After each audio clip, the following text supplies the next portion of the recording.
ബിസ്മില്ലാഹി അൽഹംദുലില്ലാഹ് വസ്സലാത്തു വസ്സലാമു അലാ റസൂലില്ലാഹ് വഅലാ ആലിഹി വസഹ്ബിഹി അജ്മഈൻ. പരിശുദ്ധ ഖുർആനിലെ സൂറത്തുൽ ബഖറയാണ് നമ്മൾ തുടങ്ങുന്നത്. അല്ലാഹു തആല അത് കേൾക്കാനും മനസ്സിലാക്കാനും ഉൾക്കൊള്ളാനും അല്ലാഹു തആല നമുക്ക് തൗഫീഖ് ചെയ്യട്ടെ. ബിസ്മില്ലാഹിർ റഹ്മാനിർ റഹീം. മദനിയാണ്. നമുക്കറിയാം മദനി എന്ന് പറഞ്ഞാൽ എന്താണ്? മക്കിയ മദീന എന്ന ഹിജ്റന്റെ മുമ്പും ഇതിന്റെ ശേഷം അങ്ങനെയാണ് മാനദണ്ഡം. അപ്പൊ ഹിജ്റന്റെ ശേഷം ഇറങ്ങിയ സൂറത്തുകൾക്കാണ് ഏത് പറയാ? മദനി. ഹിജ്റന്റെ ശേഷം മക്കയിൽ ഇറങ്ങിയാലും അതേതാണ്? മദനി എന്നാണ് ഏറ്റവും മുത്തമതായ നിദാനം. മക്കയിൽ ഇറങ്ങി ഹിജ്റന്റെ ശേഷം മക്കയിലേക്ക് വന്നിട്ടുണ്ടല്ലോ. മക്കം 10 ഹിജ്റന്റെ ശേഷം ഉണ്ടായതല്ലേ. അപ്പൊ അവിടെ വെച്ചിട്ട് ആയത്ത് ഇറങ്ങിയിട്ടുണ്ട്. കഅബത്തിന്റെ ഉള്ളിലേക്ക് പ്രവേശ സമയത്ത് വരെ ഏതുണ്ട്? ആയത്ത് ഇറങ്ങിയിട്ടുണ്ട്. മിനയിൽ വെച്ച് ആയത്ത് ഇറങ്ങിയിട്ടുണ്ട്. പക്ഷെ അതൊക്കെ എന്താണ്? ആയത്തൊക്കെ ഏതാണ്? മദനിയാണ്. അപ്പോ സൂറത്തുൽ ബഖറ മദനിയാണ്. അത് നിനക്ക് മനസ്സിലാക്കണം. മാത്രമല്ല ഇതിൽ ആദ്യമൊക്കെ തന്നെ ദാലിക്കൽ കിതാബു ലാ റൈബ ഫീഹി എന്ന് പറയുന്നത് യഹൂദികളോടുള്ള മറുപടിയാണ്. പരിശുദ്ധ ഖുർആൻ ഫാത്തിഹ തുടങ്ങി രണ്ടാമത് ദാലിക്കൽ കിതാബ് എന്ന് പറയുന്നത് തന്നെ ആരോടാണ്? യഹൂദികളോടാണ്. അപ്പൊ മനസ്സിലാക്കാതെ ഇവിടെ വെച്ചിട്ട് ഖുർആനിൽ ഓർഡറിൽ ആദ്യം കൊടുത്തു രണ്ടാമത് കൊടുത്തു എന്നുള്ളതൊന്നുമല്ല. അത് മക്കത്ത് നിന്ന് തുടങ്ങി ലാസ്റ്റ് സൂറത്തുൽ നാസത്തും മദീനത്തേക്ക് എത്തുന്നുള്ളതല്ല. സൂറത്തുൽ ഫലക്കും സൂറത്തുൽ നാസിന്റെ കുറെ സാഹചര്യങ്ങൾ എവിടെയാണ്? മക്കിയാണ്. അത് നബി സല്ലല്ലാഹു അലൈഹി വസല്ലമ എങ്ങനെ വെക്കണമെന്ന് അല്ലാഹു തആല നിർദ്ദേശിച്ച റസൂലുള്ളാഹ് അത് ഘടിപ്പിച്ചതാണ്. അതിന്റെ സിറുകൾ അതിനുണ്ട്. ഒരു ആദ്യന്റെ ശേഷം അൽബക്കർ വെക്കാനുള്ള കാരണം, അൽബക്കർ വെക്കാനുള്ള ശേഷം മറ്റു വെക്കാനുള്ള ചില കാരണങ്ങൾ ചില മഹാന്മാർ സുയൂത്തി ഇമാമൊക്കെ അല്ലിത്തിക്കാനൊക്കെ ഓരോ സൂറത്തിൻ്റെയും സബബുകളൊക്കെ ഇങ്ങനെ പറഞ്ഞേ കാണാം. അപ്പൊ അലിഫ് ലാം മീം നമുക്കറിയാം. സാധാരണ മുഫസ്സിരീങ്ങളൊക്കെ ജലാലയിലൊക്കെ എടുത്തു കഴിഞ്ഞാൽ എന്താ പറയാ? അള്ളാഹ്ക്കറിയാം ഇതിന്റെ മുറാദ് എന്നാണ്. അള്ളാഹു അലം ബി മുറാദിഹി എന്നാണ്. അള്ളാഹുവിന് എന്ത് അറിയാം ഇതിന്റെ പൂർണ്ണമായ ഉദ്ദേശം. പരിശുദ്ധ ഖുർആനിൽ മുത്തശാബി ഉണ്ട്, മുഹക്കമുണ്ട്. മുത്തശാബി എന്ന് പറഞ്ഞു കഴിഞ്ഞാൽ പെട്ടെന്ന് ആളുകൾക്ക് സാധാരണക്കാർക്ക് മനസ്സിലാക്കാൻ കഴിയാത്തതും, എന്നാൽ അത് ചില അപൂർവം ആളുകൾക്ക് അത് മനസ്സിലാവായില്ല. മുഹക്കം പറഞ്ഞാൽ ആർക്കും എന്ത് ചെയ്യും? നോക്കിയാൽ എന്ത് ചെയ്യും? മനസ്സിലാവും. 29ഓളം സൂറത്തുകൾ ചില സിറുകളായിട്ടാണ് അതിന്. ഇതൊരു വിശ്വാസത്തിന്റെ പരീക്ഷണാണെന്നാണ്. അലിഫ് ലാം മീം ഖാഫ് നൂന് ഇതൊക്കെ ഇതൊക്കെ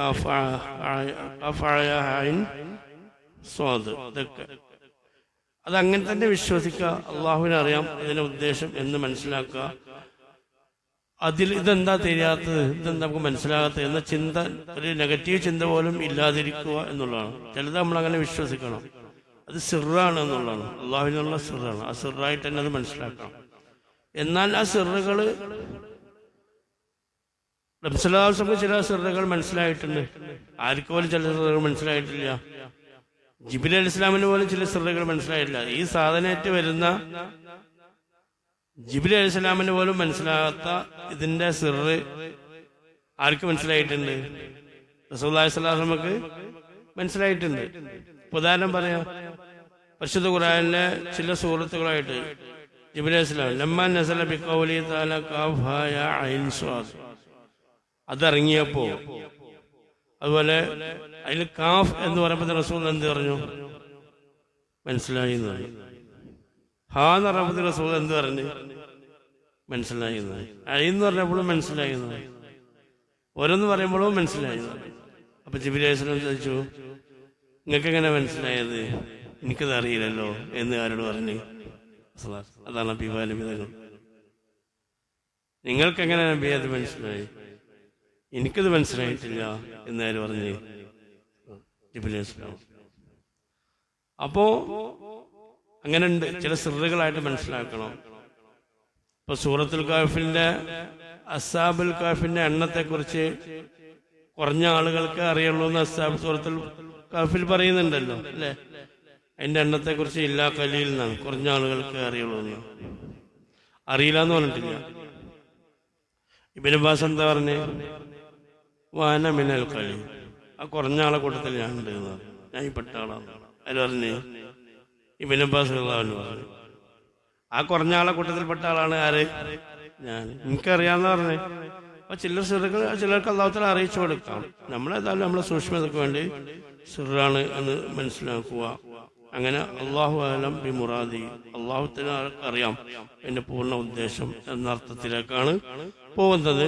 പിന്നെ ചില ആളുകൾ അലിഫ് ലാം മീം എന്നതിനൊക്കെ പറിച്ച് അലിഫ് അള്ളാഹുവിന്റെ ഇസ്മാണ്, ലാമ് അള്ളാഹിന്റെ വേറെ ലത്തീഫ് എന്നുള്ള ഇസ്മിലേക്കാണ്, മീം മജീദ് എന്നുള്ള ഇസ്മിലേക്കാണ്, നൂൻ അള്ളാഹു എന്നുള്ള സൂറത്തിലെ നൂൻ നാസിർ എന്നുള്ള ഇഷാറത്താണ്, ഖാഫ് ഖഹാർ എന്നുള്ള ഇഷാറത്താണ്. അങ്ങനെ കാഫ് അങ്ങനെ ഓരോ അക്ഷരങ്ങൾ അള്ളാഹുവിന്റെ ഇസ്മിയിലേക്കുള്ള ഇഷാറത്താണ്, സൂചനകളാണ് എന്ന് പറഞ്ഞവരെയും കാണാൻ കഴിയും. അത് പിന്നെ വലിയ കേടില്ലാത്ത അർത്ഥമാണ്. അതിന്റെ അപ്പുറത്തേക്ക് പോകുമ്പോഴാണ് പിന്നെ ഡേഞ്ചർ. ഏതായാലും നമ്മളെ സംബന്ധിച്ചിടത്തോളം അതിന് ഖിറാഅത്തിന് കൂലി കിട്ടും, അല്ലേ? അലിഫ് ലാം മീം എന്ന് പറഞ്ഞാൽ എന്താവില്ല, അത് വേസ്റ്റാവോ? നബി സല്ലല്ലാഹു അലൈഹി വസല്ലം ഖുർആന്റെ ഓരോ ഹർഫിനും കൂലി ഉണ്ട് എന്ന് പറഞ്ഞിട്ട് ഉദാഹരണം തന്നെ പറഞ്ഞ ഏതാണ്? അലിഫ് ലാം മീം. അലിഫ് ലാം മീം ഒറ്റ ഹർഫല്ല, അലിഫൊരു ഹർഫാണ്, ലാമൊരു ഹർഫാണ്, മീമൊരു ഹർഫാണ്. അപ്പൊ ഓരോന്നിനും ഓരോ നന്മകളുണ്ട്. ഒരു നന്മക്ക് 10 ഇരട്ടി കൂലിയുണ്ട് എന്നാ പറഞ്ഞു. അപ്പൊ അലിഫ് ലാം മീം എന്ന് പറഞ്ഞാൽ തന്നെ നമുക്ക് 30 നന്മകൾ കിട്ടും. അതിന്റെ പ്രതിഫലം ആര് തരും?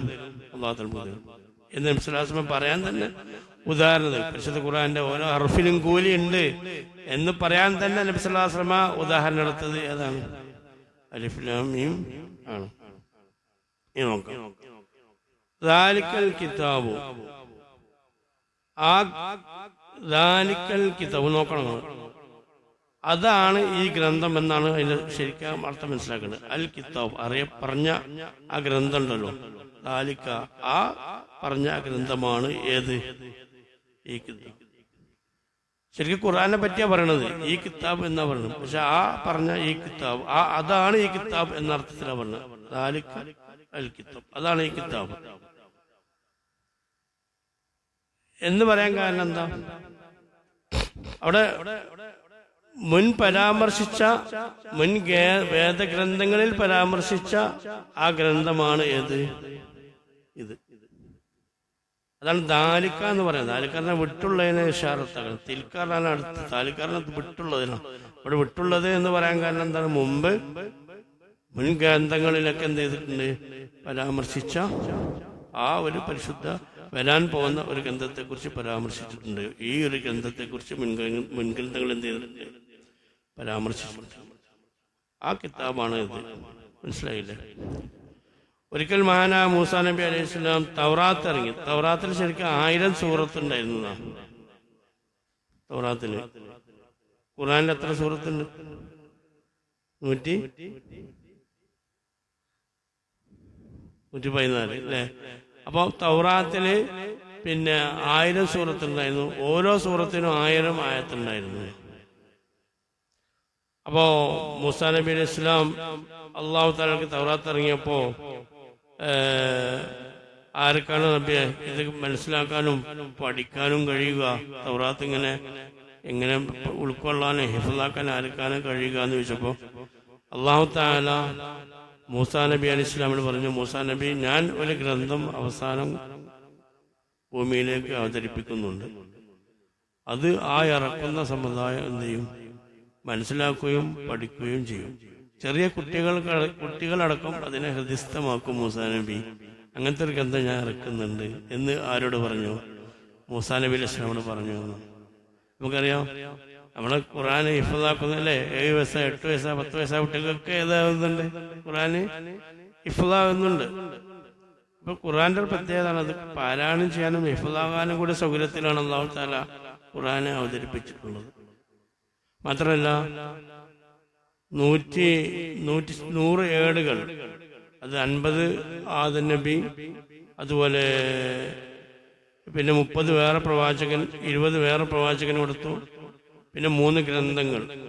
എന്നിട്ട് പറയുന്ന ഇതൊക്കെ മൂസാ നബി അലൈഹി സ്വലാം പറഞ്ഞു, ഇനി അവസാനം ഒരു ഗ്രന്ഥം വരാനുണ്ട്. ആ ഗ്രന്ഥത്തിൽ ഈ പറഞ്ഞത് മുഴുവൻ എന്ത് ചെയ്തിട്ടുണ്ട്, ഉൾക്കൊള്ളിക്കുകയും ചെയ്യുന്നുണ്ട് മൂസാ നബി എന്ന് അള്ളാഹു തആല ആർക്ക് പറഞ്ഞു കൊടുത്തു? മൂസാ നബി അലൈഹി ഇസ്ലാമിന് പറഞ്ഞു കൊടുത്തു എന്ന് കാണാം. അപ്പൊ അവിടൊക്കെ പരാമർശിക്കപ്പെട്ട ആ ഗ്രന്ഥമാണ് ഏത് പരിശുദ്ധ ഈ ഖുർആൻ. ലാ റൈബ ഫീഹി, അതിൽ യാതൊരു എന്തുമില്ല, സംശയവും ഇല്ല. റൈബ് എന്ന് പറഞ്ഞാൽ എന്താണ്? സംശയം അല്ലെ, ചാഞ്ചല്യം എന്ന് വേണമെങ്കിൽ മലയാള ഭാഷയിൽ പറയാം. എന്ന് പറഞ്ഞാൽ മനസ്സ് അങ്ങോട്ടും ഇങ്ങോട്ടും ചാടിക്കളിക്കുന്ന അവസ്ഥ. അതാണ് ശരി, ഇതാണ് ശരി എന്നുള്ള അവസ്ഥയിലേക്ക് എത്തുന്നതിനാണ് ഏത് പറയാ? റൈബ് എന്ന് പറയാം. ഷക്ക് എന്ന് പറഞ്ഞാൽ എന്താണ്? സംശയം എന്നാണ്. ഷക്കും റൈബും തമ്മിൽ വ്യത്യാസം എന്താണ്? ഷക്കാവുമ്പോ രണ്ടു ഭാഗവും അതാണോ ഇതാണോ ശരി എന്നുള്ള ഒരവസ്ഥയിൽ ഈ ഒരു ഭാഗത്തേക്കും കൂടുതൽ പ്രയോറിറ്റി ഉണ്ടാവില്ല. ഏതാവുമ്പോ? ഷക്കാവുമ്പോ. റൈബിൽ എന്താന്ന് വെച്ചാല്, റൈബില് അതാണോ ഇതാണോ ശരി എന്നുള്ള ഒരു അസ്വസ്ഥതയും അതിന്റെ കൂടെ ഒരു ഭയവും കൂടി ഉണ്ടാവും. ആ വിഷയത്തിലൊരു ഭയം കൂടി ഉണ്ടാവും. അപ്പൊ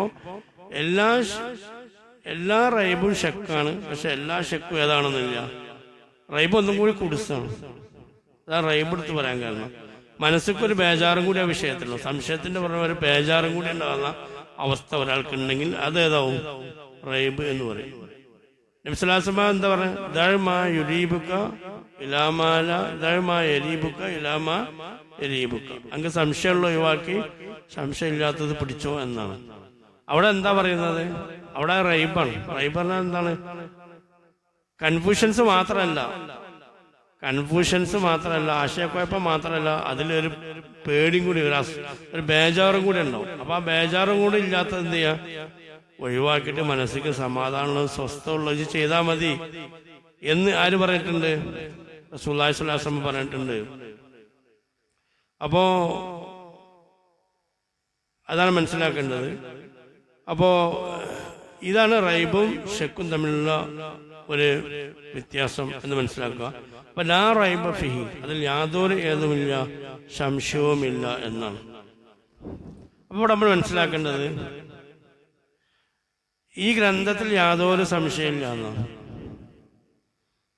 നമ്മൾ മനസ്സിലാക്കുന്ന സംഗതി എന്താണ്? ഇവിടെ സംശയത്തിന്റെ പേരിലാണ് ആകെ ഗ്രന്ഥം നിൽക്കുന്നത്. ഉദാഹരണമായി പറയണമെങ്കിൽ ഇപ്പൊ അവിശ്വാസികൾ ഇസ്ലാം സ്വീകരിച്ചില്ല, മുശ്രിക്കുകൾ, അന്ന് കുറെ ആളുകൾ, ഇതിനുള്ള സംശയമാണ്. പിന്നെ ഇതിന്റെ പേരിൽ, ഈ ഗ്രന്ഥത്തിന്റെ പേരിൽ സുന്നി ഷിയ വരുന്നുണ്ട്. അത് ഈ ഗ്രന്ഥത്തിന്റെ പേരിലുള്ള ഏതാണ്? സംശയമാണ്. അതിന്റെ പുറമെ ആലിമീങ്ങൾ ഈ വിഷയത്തിൽ എന്ത് ചെയ്യുന്നുണ്ട്? സംശയമുണ്ട്. സാധാരണക്കാർക്ക് കുറെ സംശയമുണ്ട്. പിന്നെ എന്താ സംശയമില്ല എന്ന് പറയുന്നത്? അപ്പൊ സംശയമില്ലായ്മ എന്ന് പറഞ്ഞത് ഏത് വിഷയത്തിലാണ്? മുൻ പ്രസ്താവിച്ച ആ ഗ്രന്ഥമാണ് എന്ന ഈ വിഷയത്തിൽ യാതൊരു ഏതുമില്ല. വംശത്തിന്റെ ഉള്ളിലുള്ള വിഷയത്തിലുള്ള ആശയക്കുഴപ്പം വരൂല എന്നല്ല, അത് ചിലപ്പോൾ ഇഷ്ടം പോലെ വരും. അത് വന്നിട്ടേ ഉള്ളൂ. അത് വരൂല എന്ന് പറഞ്ഞാൽ നമുക്ക് എന്താ പറ്റില്ല, നിഷേധിക്കാൻ പറ്റില്ല. കാരണം ലൈവായിട്ട് നമ്മളത് അനുഭവിച്ചുകൊണ്ടിരിക്കുന്നു. ഗ്രന്ഥത്തിന്റെ ഉള്ളിലേക്ക് ഇറങ്ങുമ്പോൾ ഇഷ്ടംപോലെ അഭിപ്രായ വ്യത്യാസങ്ങളും ആശയക്കുഴപ്പങ്ങളും പലർക്കും പല സമയത്തും ഹിദായത്തിലും ദലാലത്തിനും അനുസരിച്ചൊക്കെ വരുന്നുണ്ട്. പക്ഷെ അതൊക്കെ അങ്ങനെ ഉണ്ടെങ്കിലും അതൊക്കെ വേറെ വിഷയം. പക്ഷെ ആ ഗ്രന്ഥമാണ് ഈ ഗ്രന്ഥം എന്നുള്ളതിൽ എന്തില്ല, യാതൊരു സംശയവും ഈ വിഷയത്തിൽ ഇല്ല എന്ന് മനസ്സിലാക്കുക. അപ്പോ ഒന്ന് അങ്ങനെയാണ്. രണ്ടാമത്തെ അർത്ഥം, പിന്നെ നിങ്ങൾ ഇതിൽ സംശയിക്കരുത് എന്നാണ്. ഈ ഗ്രന്ഥത്തിൽ നിങ്ങൾ എന്ത് ചെയ്താ? സംശയിക്കരുത്. ലാ റൈബ എന്നുള്ളത് നിങ്ങൾ എന്ത് ചെയ്യാൻ പാടില്ല, നിങ്ങൾ സംശയിക്കരുത് എന്നർത്ഥത്തിലേക്കും പോവാം. അങ്ങനെ ചില അർത്ഥങ്ങൾ വെച്ചിട്ടുണ്ട്. ഫലാ റഫസ വലാ ജിദാല വലാ ഫുസൂഖ, ആയത്തില്ലേ ഫിൽ ഹജ്ജ് അല്ലേ? ഹജ്ജിൽ എന്തില്ല? ഒരു റഫ്സും ഇല്ല, ഒരു ജിദാലും ഇല്ല, ഒരു ഫിസ്കും ഇല്ല എന്ന് പറഞ്ഞാൽ എന്താണ്? ഫിസ്ക് നിങ്ങൾ ചെയ്യരുത്. റഫ്സ് പറഞ്ഞാൽ മേച്ചു കാര്യങ്ങൾ നിങ്ങൾ പ്രവർത്തിക്കരുത്, നിങ്ങൾ തർക്കിക്കരുത് എന്നാണ് അതിനർത്ഥം. അതില്ല പറഞ്ഞാൽ നിങ്ങൾ ചെയ്യരുത്. അവരുടെ സംശയമില്ല എന്ന് പറഞ്ഞാൽ മറ്റൊരർത്ഥത്തിൽ പറയാൻ നിങ്ങൾ ഈ ഗ്രന്ഥത്തിൽ ഇതാണ് ഒറിജിനൽ ഖുർആൻ, നിങ്ങൾക്ക് വാഗ്ദാനം ചെയ്യപ്പെട്ട അവസാന കാലത്ത് വരാൻ പോകുന്ന പ്രവചിക്കപ്പെട്ട ഗ്രന്ഥമാണ് എന്ന വിഷയത്തിൽ നിങ്ങൾ എന്ത് ചെയ്യേണ്ടത്? സംശയിക്ക് ചെയ്യേണ്ടതില്ല എന്നർത്ഥത്തിലാകാം. പിന്നെ അതിന്റെ ഈ ഗ്രന്ഥത്തിന്റെ പ്രത്യേകത എന്താണ്? ഹുദല്ലിൽ മുത്തഖീൻ, മുത്തഖീങ്ങളായ ആളുകൾക്ക് ഇതിലെന്തുണ്ട്? സന്മാർഗം, നേരായ മാർഗമുണ്ട്, വിശദീകരണം ഉണ്ട് എന്നർത്ഥം. അപ്പൊ പിന്നെ വേറൊരു പ്രശ്നം നോക്കൂ, മുത്തഖീങ്ങളായ ആളുകൾക്കാണ് ഇതിൽ സന്മാർഗം ഉള്ളത്. മുത്തഖീങ്ങളല്ല, അപ്പൊ മുത്തഖീങ്ങളല്ലാത്ത ആൾക്കാർക്ക് ഇതിലൊന്നും കിട്ടൂലേ? പിന്നെ മുത്തഖി ആയ പിന്നെ അതിന്റെ ആവശ്യമുണ്ടോ? മുത്തഖി ആയി കഴിഞ്ഞാൽ പിന്നെ അതിന്റെ ആവശ്യമില്ലല്ലോ. മുത്തഖി ആകാനല്ലേ ഏത് വേണ്ടത്? ഈ ഖുർആൻ വേണ്ടത്. അപ്പൊ പിന്നെന്താ അതിനർത്ഥം? മുത്തഖീങ്ങൾക്ക് സന്മാർഗം ഉണ്ടെന്നാ പറയുന്നത് അല്ലേ?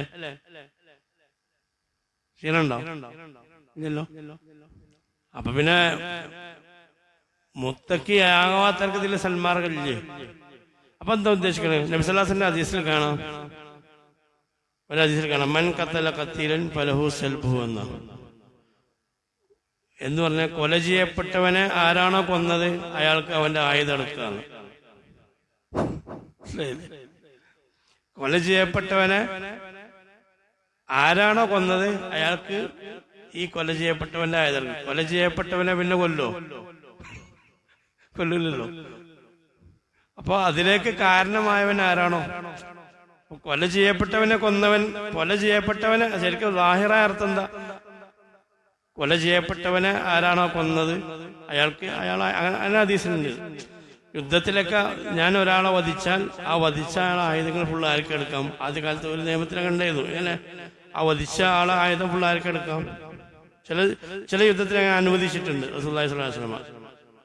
ആരാണോ ഒരാളെ കൊന്നത് ആ എതിരാളിയുടെ മുഴുവൻ ആയുധം ആർക്കെടുക്കാം. പക്ഷെ പ്രയോഗിച്ച എന്താ? കൊല ചെയ്യപ്പെട്ടവനെ ആരാണോ കൊന്നത്. അപ്പൊ കൊല ചെയ്യപ്പെട്ട ഒരാളെ പിന്നെ പോയി കൊല്ലണോ? വേണ്ട, അതിന് കാരണമായവൻ. അപ്പൊ മുത്തക്കീങ്ങൾക്ക് മാർഗദർശനം എന്ന് പറഞ്ഞാൽ മുത്തക്കി ആകാൻ ഉദ്ദേശിക്കുന്നവർക്ക്, ആ മാർഗം തേടുന്നവർക്ക് ഇതിലെന്തുണ്ട്? വൈകാണിക്കലുണ്ട്, വിശദീകരണമുണ്ട്. മുത്തക്കി ആകാൻ ആഗ്രഹിക്കുന്ന ആളുകൾക്ക് ഇതിലെന്തുണ്ട്? മാർഗദർശനം ഉണ്ട്. അപ്പോ ഒരാള് എനിക്ക് നന്മ കിട്ടണം എന്ന് ആഗ്രഹിച്ച് ഖുർആനെ സമീപിച്ചാലാണ് ആൾക്ക് ഏത് കിട്ടുക? നന്മ കിട്ടുക. നന്മ എനിക്ക് ആദ്യം നീയത്ത് നന്നാക്കണം. നമ്മൾ ഏത് മാർഗത്തിലും ആ മാർഗത്തിലേക്ക് നമ്മൾ എനിക്ക് നന്മയിലെ മാർഗത്തിലേക്ക് എത്തണം എന്ന ഒരു ഉദ്ദേശവും നീയത്തും ആഗ്രഹിക്കുന്ന ആൾക്ക് ഇതിൽ 100% എന്തുണ്ട്? വൈകാണിക്കല് ഉണ്ട് എന്ന് മനസ്സിലാക്കുക. അപ്പൊ പരിശുദ്ധ ഖുർആൻ ഏതുപോലെയാണ്?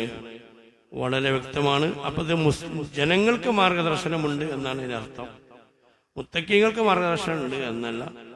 മുത്തക്കീങ്ങൾ പക്ഷെ ഈ മാർഗദർശനം ഗുണം കിട്ടൽ ആർക്കാണ്? മുത്തക്കീങ്ങൾക്കാണ്. അതുകൊണ്ടാണ് മുത്തക്കി എന്ന് പറയാൻ കാരണം. ഇതിന്റെ മാർഗദർശനം കൊണ്ട് ഗുണം പെർഫെക്റ്റ് ആയിട്ട് പരിപൂർണമായത് കിട്ടല്, അതിന്റെ ബെനിഫിറ്റ് കിട്ടൽ ആർക്കാണ്? മുത്തക്കീങ്ങൾക്കാണ്. അപ്പൊ ആ നിലക്ക് നോക്കുമ്പോൾ മുത്തക്കീങ്ങൾ എന്ന് പറഞ്ഞ അർത്ഥത്തിൽ വളരെ സൂട്ടബിൾ ആണ്. എന്നിട്ട് ജനങ്ങൾക്ക് ഇതിൽ മാർഗദർശനം ഉണ്ട്, മുസ്ലിമിനുണ്ട്, അവിശ്വാസിക്കുണ്ട്, എല്ലാവർക്കും ഇതിലുണ്ട്. ജൂതനുണ്ട്, ക്രൈസ്തവനുണ്ട്, എല്ലാവർക്കും ഉണ്ട്. എല്ലാവർക്കും മാർഗദർശനം ഉണ്ട്. അതിൽ യാതൊരു സംശയമില്ല. ഒരു മാർഗദർശനം ആഗ്രഹിച്ച് ഇതിലേക്ക് വന്നാൽ പക്ഷെ അതിന്റെ ഗുണം കിട്ടൽ ആർക്കാണ്? മുത്തക്കിയാൾക്ക് ആണ് കിട്ടുക. അപ്പൊ പരിശുദ്ധ ഖുർആൻ സൂര്യനെ പോലെ വെളിച്ചമാണ്. കണ്ണ് കാണാത്ത ആള് സൂര്യനില്ല എന്ന് പറഞ്ഞിട്ട് കാര്യമില്ല. നാവിന് രുചിയില്ലാത്തവൻ തേനിന് മധുരമില്ല എന്ന് പറഞ്ഞിട്ട് കാര്യമില്ല. മൂക്കിന് കേടുള്ളവൻ കസ്തൂരിക്ക് സ്മെല്ലില്ല എന്ന് പറഞ്ഞിട്ട് കാര്യമില്ല. മനസ്സിലായില്ലേ?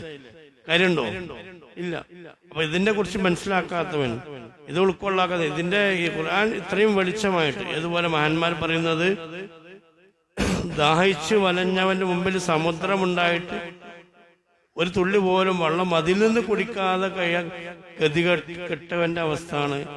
പരിശുദ്ധ ഖുർആനെ പോലത്തുള്ള ഒരു പ്രഭാ ജ്യോതിഷ ഇവിടെ ഉണ്ടായിട്ട് ഹിദായത്ത് കിട്ടാത്തവന്റെ അവസ്ഥ. അല്ലാത്ത നമ്മളെ കാക്കട്ടെ. സമുദ്രം മുന്നിലുണ്ടായിട്ട് ഒരു തുള്ളി വെള്ളത്തിന് വേണ്ടി ദാഹിച്ചു മരിക്കുക എന്ന് പറഞ്ഞാൽ എന്തൊരു അധോഗതിയാണ്. അതുപോലെയാണ്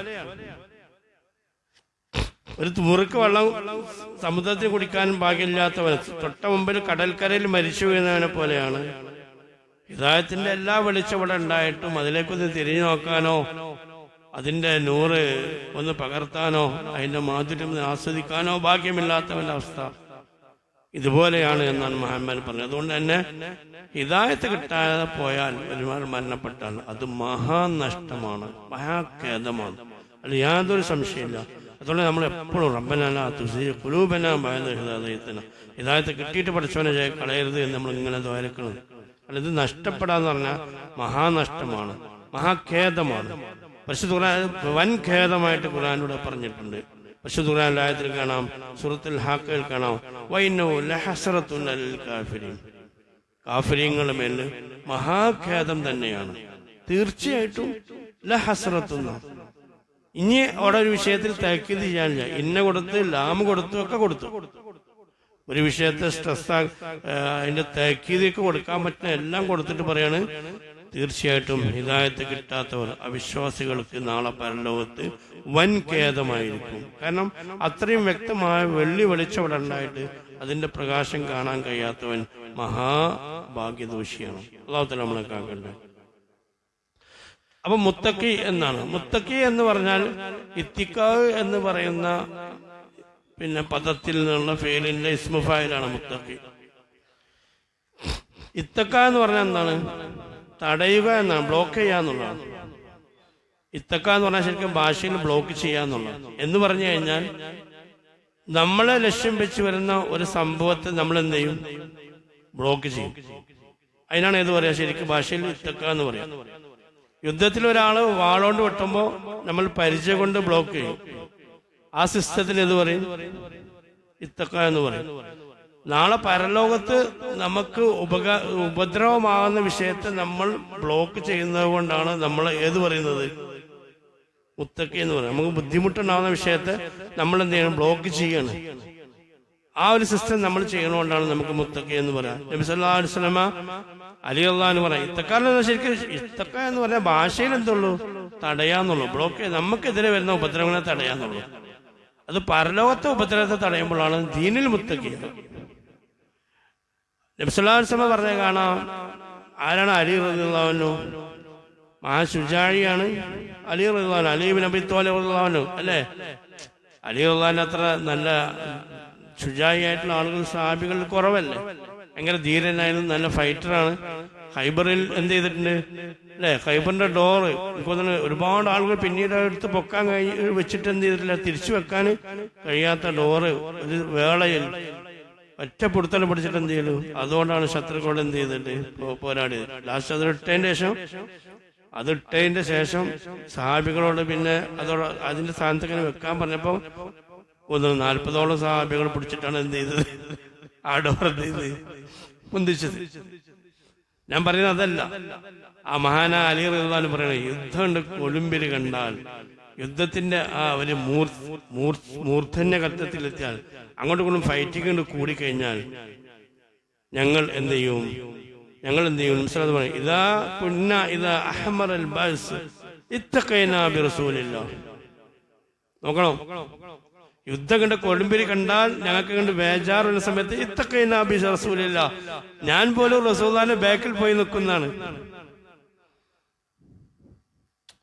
യുദ്ധം ചിലപ്പോ അതിന്റെ ആ പാരമ്പര്യത്തിലേക്ക് പോകുമ്പോ നമുക്ക് ചിലപ്പോ സമയത്ത് പേടി വരികയാണെങ്കിൽ ഞങ്ങൾ എന്താ ചെയ്യല്? ആരാ പറയണത്? അലി ഇബ്നു അബീ ത്വാലിബ് പറയണത് എന്താ?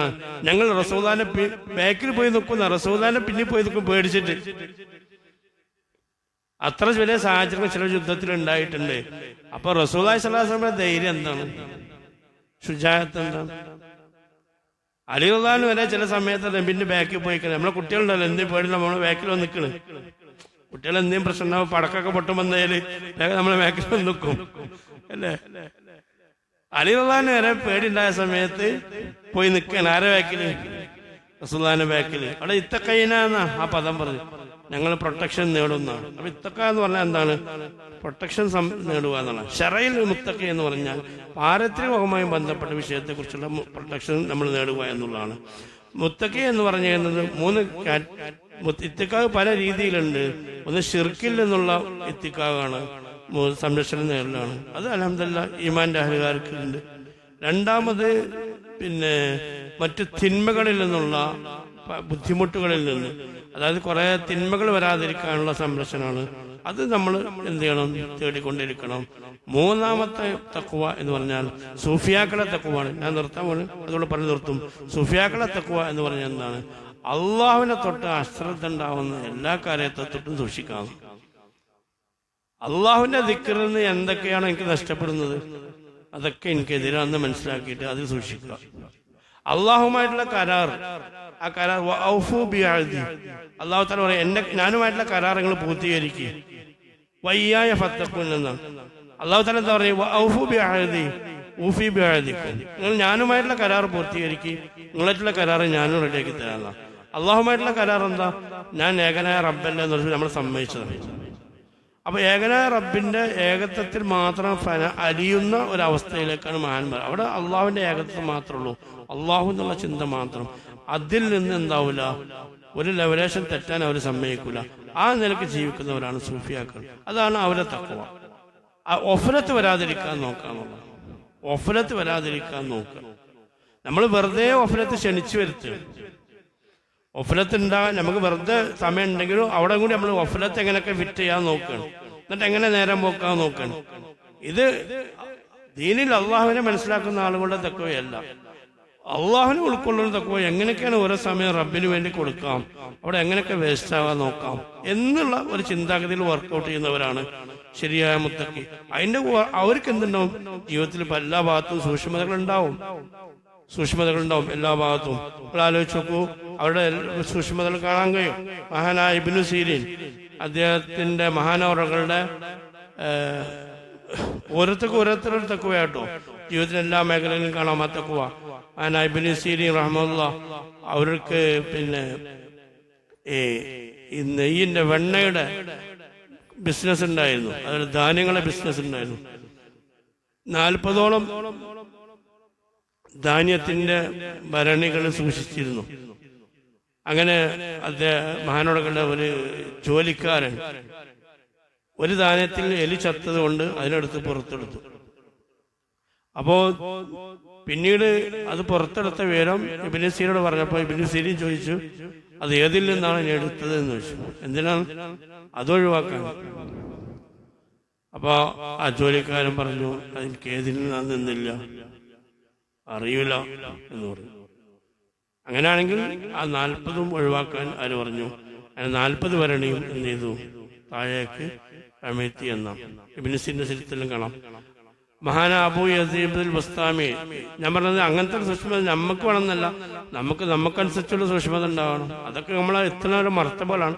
സൂക്ഷ്മത ഉണ്ടായിരുന്ന ആളുകളെ കുറിച്ച് പറയാണ്. മഹാന അബൂ യസീദ് അൽ ബസ്താമി റളിയല്ലാഹു അൻഹു ഒരു സമയത്ത് ഹമദാനിൽ നിന്ന് പിന്നെ എന്ത് ചെയ്തു? കുറച്ച് ധാന്യങ്ങൾ വാങ്ങി ആലോചിക്കണം. അങ്ങനെ വീട്ടിലെത്തിയപ്പോ അതിൽ 2 ഉറുമ്പുണ്ടായിരുന്നു. അങ്ങനെ ആ ഉറുമ്പ് തിരിച്ച് എവിടെ തന്നെ കൊണ്ടുപോയിട്ട്, ഹമദാനിൽ തന്നെ കൊണ്ടുപോയിട്ട് എന്ന് ചരിത്രത്തിൽ കാണാം. മഹാനായ അബൂ ഹനീഫ റളിയല്ലാഹു അൻഹു പിന്നെ ആരെങ്കിലും മഹാനവർക്ക് കടം കൊടുത്ത ചിലരിൽ നിന്ന് സാമ്പത്തിക ബുദ്ധിമുട്ടുകൾ കടം വാങ്ങിയിരുന്നു. പക്ഷെ കടം വാങ്ങിയ അന്നൊക്കെ പറഞ്ഞാൽ ചൂട് സമയത്ത് വൃക്ഷത്തിന്റെ തണലൊക്കെ ഇരിക്കും. നമുക്കിപ്പോ അത് സങ്കല്പിക്കാൻ കഴിയുന്നുണ്ടോ അറിയില്ല. അങ്ങനെ വൃക്ഷത്തിന്റെ തണല് നോക്കുന്ന സമയത്ത് ആരാണോ കടം തന്ന ആളെ വൃക്ഷത്തിന്റെ തണലിൽ പോയിട്ട് ആരിയിരിക്കൂല, അബൂ ഹനീഫ ഇരിക്കൂലായിരുന്നു. കാരണം കടം തന്നവനിൽ നിന്ന് ഉപകാരം പിൻപറ്റുകയാണെങ്കിൽ അത് പലിശയാണെന്ന്. ഉദാഹരണം പറയുമെങ്കിൽ നമുക്ക് ഒരാൾക്ക് എന്ത് ചെയ്യാം, ഒരാളെ 1 ലക്ഷം ചോദിക്കണം, എനിക്ക് 1 ലക്ഷം തരാം, പക്ഷെ 2 ആഴ്ചക്ക് എന്റെ വണ്ടി ഒന്നും കൊണ്ട് തരുമോ എന്ന് ചോദിക്കുന്നത് എന്താണ്? പലിശയാണ്. ഹദീസിലുണ്ട്,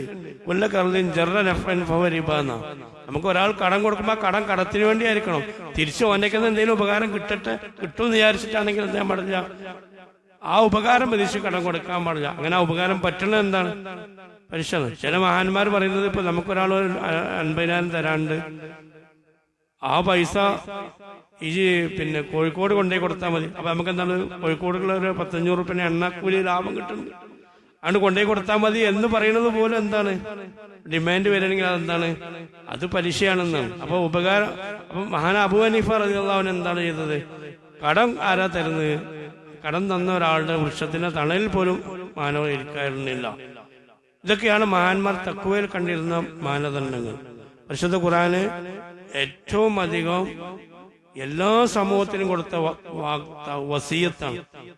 അള്ളാഹു തആല പറഞ്ഞു, ഞാൻ നിങ്ങൾക്കൊരു വസീയത്ത് നൽകാം, അത് മുൻഗാമികൾക്കും പിൻഗാമിക്കും ഞാൻ ആർക്കൊക്കെ കൊടുക്കാണ്ടോ എല്ലാവർക്കും കൊടുക്കാവുന്ന വസീയത്ത് എന്താ?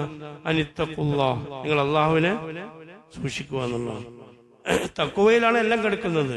തഖ്വയിലൂടെയാണ് നമുക്ക് എന്ത് ചെയ്യാ, യുസ്ലിഹുലക്കും അഅമാലക്കും, നമ്മൾ അമലുകൾ നന്നാക്കി തരാം. പിന്നെ ആ അമലുകൾക്ക് സ്വീകാര്യത ഉണ്ടാകാം. ഇന്നമാ യതഖബ്ബലുല്ലാഹു മിനൽ മുത്തഖീൻ. 3 സംഗതികൾ നമുക്ക് വേണം. ഒന്ന്, അമല് ചെയ്യാൻ തോന്നണം. 2, അമലുകൾ ചെയ്തത് നന്നാവണം. 3, ആ നന്നായത് അല്ലാഹു തആല സ്വീകരിക്കണം. ഇതിന്റെ 3ന്റെയും ബേസ് അല്ലാഹു തആല പറഞ്ഞത് തഖ്വക്ക് മാത്രം. മനസ്സിലാക്കണം. ഇതിന്റെ 3ന്റെയും ബേസ് അല്ലാഹു തആല പറഞ്ഞത് തഖ്വക്ക് മാത്രം. അപ്പൊ തഖ്വ എങ്ങനെ ഉണ്ടാവുക? നമ്മളെ സംബന്ധിച്ച തഖ്വ ആദ്യം ഫർളായ കാര്യങ്ങൾ ചെയ്യണം, ഹറാമായ കാര്യം വിട്ടുക്കണം. പിന്നെ നമ്മൾ എന്ത് ചെയ്യും? ഫർളിന്റെ കൂടെ സുന്നത്തുകൾ ചെയ്യും, കറാഹത്തിൽ നിന്ന് വിട്ടുവെക്കും, കുറച്ചും കൂടി കഴിയും. അപ്പൊ നമ്മൾ ആ അവസ്ഥക്കത്തിലേക്ക് കുറച്ചും കൂടി നല്ല തഖ്വയുള്ള ആളുകളാണ്. അതും കഴിഞ്ഞാൽ ഒഫലത്ത് വരാതെ ദിക്റിലേക്ക് പോകാൻ നോക്കുകയാണെങ്കിൽ തഖ്വയുടെ നല്ല ലെവലിലേക്ക് നമുക്ക് എത്തും. വെറുതെ സമയം കളയാൻ പല പണികളുണ്ടല്ലോ. വെറുതെ സമയം കളയാതെ അല്ലാഹു തആല ഇഷ്ടപ്പെട്ടതിലേക്ക് മാത്രം സമയത്ത് ടാർഗറ്റ് ചെയ്ത് ജീവിക്കാൻ നമുക്ക് കഴിയുന്നുണ്ടെങ്കിൽ നമ്മൾ തഖ്വയിൽ നല്ല അവസ്ഥയിലേക്ക് എത്തും. അല്ലാഹു തആല സഹായിക്കട്ടെ, ആ അവസ്ഥയിൽ നമ്മൾ ആക്കി തരട്ടെ. നമ്മൾ പറഞ്ഞു കേട്ടും എല്ലാം അല്ലാഹു തആല സ്വീകരിക്കട്ടെ. അല്ലാഹു തആല നാഫിയായ ഇൽമാക്കി മാറ്റട്ടെ.